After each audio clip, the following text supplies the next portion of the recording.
Robootika tähendab robotite ehitamist, meie siin ehitame Lego klotsidest ja nende programmeerimist. See ongi põhiline, mis me siis edasi anname.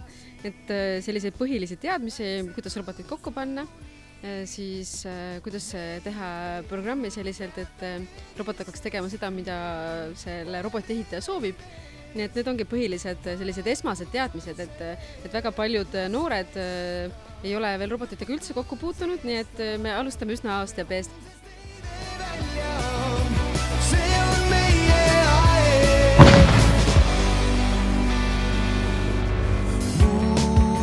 Kui ühes rütmis hingame lastans, kestab veel aega on.